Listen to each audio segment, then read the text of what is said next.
Welcome to Her Own Boss, the podcast created by graduates to help young women find their inner entrepreneur.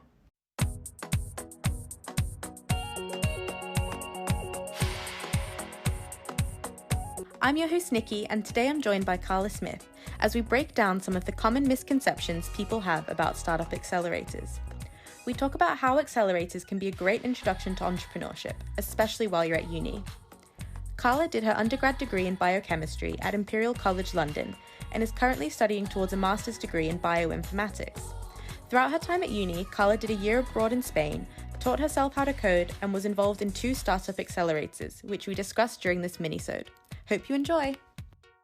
Hi Carla. So it's so great to have you on the podcast today. Really excited about this minisode because in our last main episode, I spoke to Riam Kanzo, who's CEO of a company that helps train PhD students to be venture scientists or entrepreneurs. And in a couple of our episodes now already, the idea of university being a great time to try entrepreneurship because it's less risky has come up.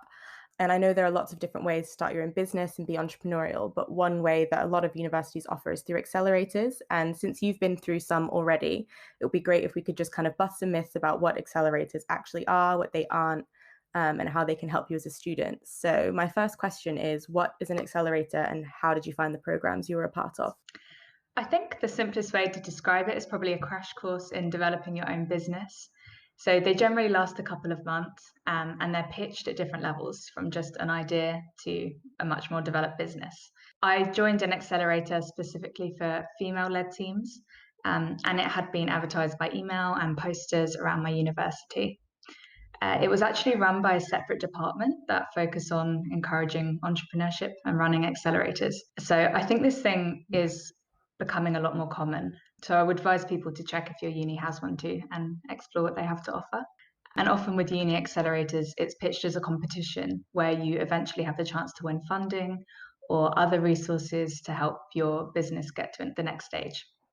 But during the actual accelerator, it doesn't feel like a competition. So everyone is really friendly and always willing to offer advice for your startup. And the team running it were so supportive too. The actual program consisted of 2-hour workshops every week to develop your skills. And I learned everything from how to pitch to different audiences to making a business model. And I learned all the jargon that goes along with entrepreneurship as well, which definitely made me feel more comfortable to know what everyone was talking about when discussing business. Yeah, I love that. I love that there was one specifically for women, but it really sounds like a crash course in entrepreneurship, which is perfect because you don't necessarily learn that during school. So I love the idea of an accelerator. But when you joined, did you already have a business idea or is that something they help you with? And did your experience match up with what you were expecting?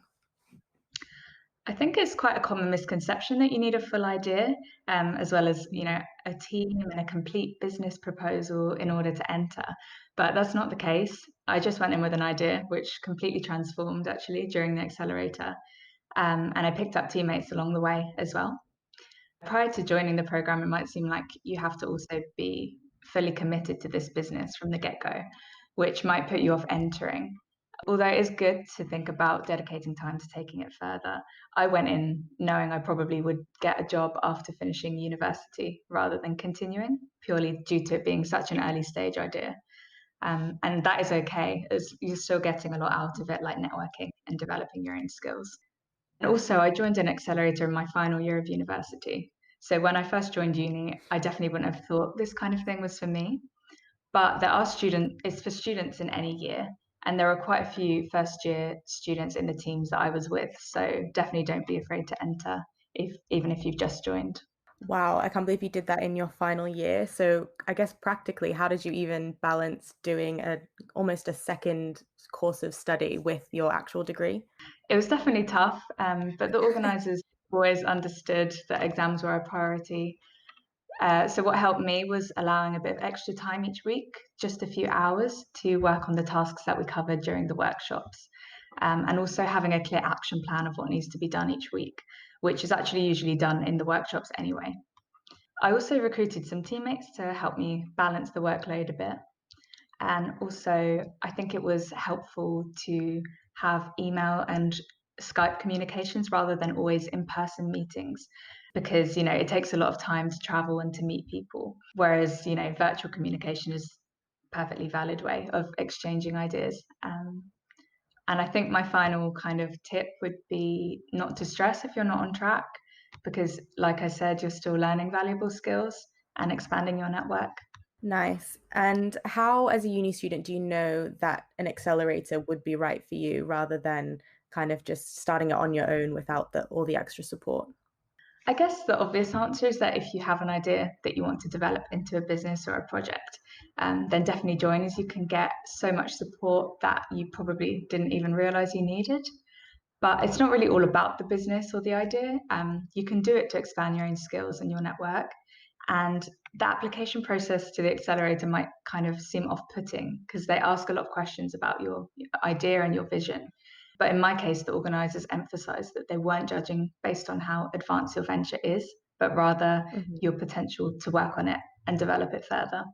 Definitely the main thing I gained was a lot of confidence. You had to do a lot of elevator pitches. So this is like summing up your idea in 60 seconds to a lot of different audiences, and also speaking to different members of the public during entrepreneurship, like mini festivals. So Mm. I think it's daunting, but it's the best way to get feedback and talk to people who can help you out. I also learned a lot about the process of setting up a startup in general. Even if your idea doesn't amount to what you expected, you then have the tools to start again in the future when another opportunity comes around. And it was so interesting to hear from people who have been in the same position that I had and how they approach similar challenges to get to where they are today. Yeah, we actually had someone come on one of the minisodes earlier talking about how to present yourself with confidence, and she's actually coming back in a few weeks to kind of teach us all how to actually pitch your idea. So if you're going for an accelerator, I'd definitely recommend checking those out. But also just interested what your idea was when you went for the accelerator and how formed was it versus what was the idea when you came out of the accelerator?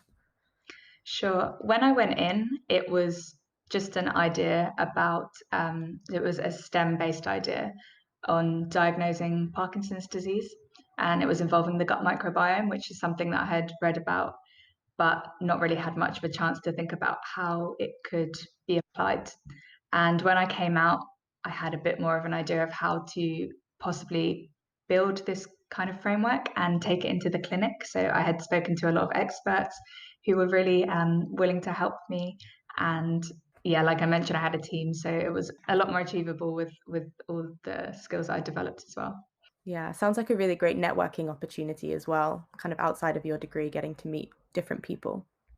Yeah, I think that's a really good point because on your own, it's quite hard to find the right people to talk to. But when you're in an accelerator, they already, they have the contacts from people who had been in it previously. And also, people in industry are quite interested to get in touch with universities because obviously there's something in it for them as well. So it was a really good chance to meet other people, investors, and other businesses, and get a chance to talk to them. Yeah, and were the other projects that were going through the accelerator with you, were they all STEM based as well? Or can you kind of go into an accelerator with any type of idea, whether it's related to your degree or not? It was open to all types of ideas, the first one that I did. And Mhm.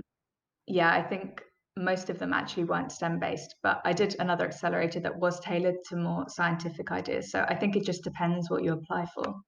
Cool. And I just have one final question, in case anyone who's listening is interested in joining an accelerator.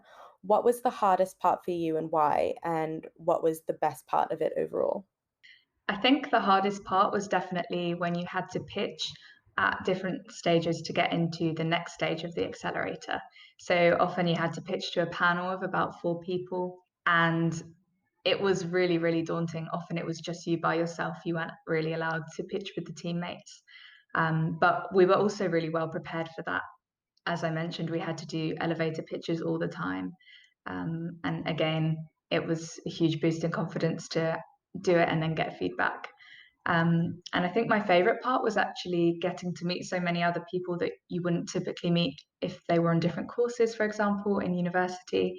And just getting to hear about their idea and how they got interested in setting up a startup. So yeah, I think that was really made it worthwhile. Awesome. That sounds so cool. I think presenting and pitching to people is always so scary, but it's one of those skills where if you have it and you're good at it, then you can use it in any job and any experience. But that sounds really awesome. Thank you so much for coming on and helping us explore a little bit more about what accelerators are. Thanks so much for having me.